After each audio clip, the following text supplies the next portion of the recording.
Assalamualaikum teman-teman. Perkenalkan, nama saya Nadia Ramadaning Tias, NIM 63030200094. Di sini saya akan membahas tentang konsep kepemilikan Islam untuk akuntansi syariah. Sebelum kita masuk lebih dalam, kita pahami dulu definisi dari kepemilikan, yaitu secara etimologi. Kepemilikan atau al-milk berasal dari bahasa Arab, dari akar kata malaka yang artinya penguasaan terhadap sesuatu. Selanjutnya secara terminologi, Wahbah al-Zuhaili mengatakan bahwa hak milik ialah suatu kekhususan terhadap sesuatu harta yang menghalangi orang lain dari harta tersebut. Pemiliknya bebas melakukan tasyaruf kecuali ada halangan syar'i.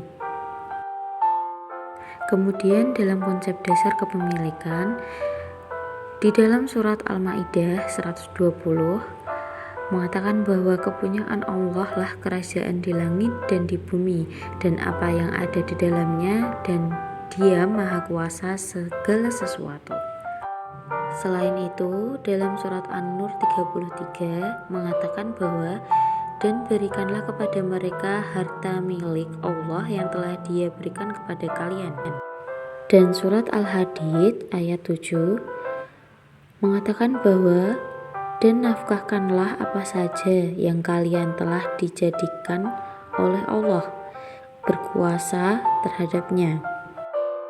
Kepemilikan memiliki 3 unsur. Yang pertama, private property yang memiliki arti kepemilikan yang bersifat individu. Yang kedua, public property, kepemilikan yang bersifat umum. Dan yang ketiga, state property yang memiliki arti kepemilikan negara atau pemerintah. Selanjutnya, prinsip kepemilikan terdapat 8. Yang pertama, pemanfaatan harta benda secara terus-menerus. Yang kedua, pembayaran zakat sebanding dengan harta benda yang dimiliki. Yang ketiga, penggunaan harta benda secara berfaedah. Yang keempat, penggunaan harta benda tanpa merugikan orang lain. Kemudian yang kelima, memiliki harta benda yang sah. Kemudian yang keenam, menggunakan harta benda tidak dengan cara yang boros atau serakah. Yang ketujuh, penggunaan harta benda dengan tujuan memperoleh keuntungan atas haknya. Kemudian yang terakhir, penerapan hukum waris yang tepat dalam Islam. Hak milik memiliki 6 ciri khas. Yang pertama, harta milik adalah amanat. Pemilik yang sebenarnya adalah Allah SWT. Terus yang kedua, hak milik tidak terlepas dari tujuan kehidupan manusia yang sesuai dengan petunjuk Allah.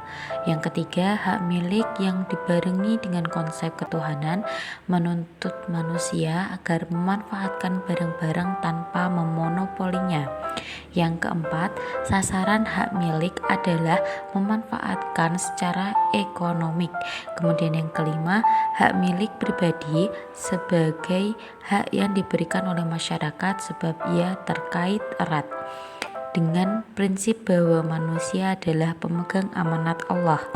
Dan yang terakhir, hak milik dibatasi waktunya dengan umur pemiliknya.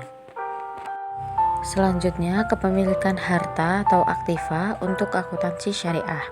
Definisi harga menurut FASB Statement tahun 1985, aset adalah kemungkinan keuntungan ekonomi yang diperoleh atau dikuasai di masa yang akan datang oleh lembaga tertentu sebagai akibat transaksi atau kejadian yang telah berlalu.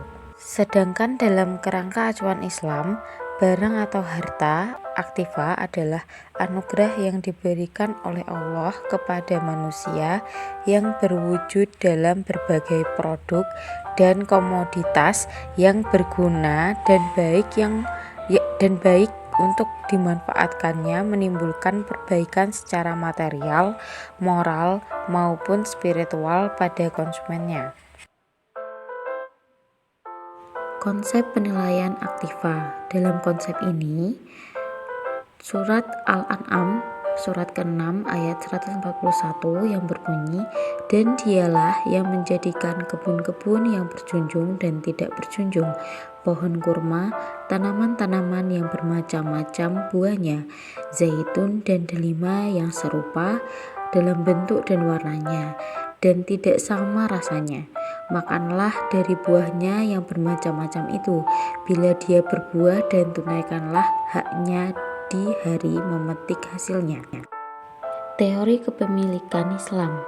Teori ini kaitannya dengan akuntansi syariah menyangkut perhitungan kepemilikan harta atau aktiva untuk memformulasikan jumlah zakat yang harus dikeluarkan sehingga dapat dihasilkan neraca perhitungan yang tepat.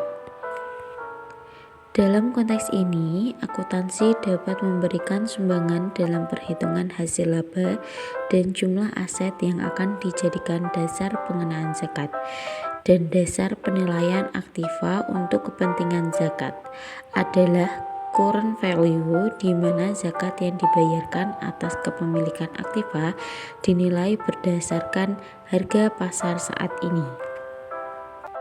Cukup sekian penjelasan dari saya. Terima kasih. Wassalamualaikum warahmatullahi wabarakatuh. Bye bye.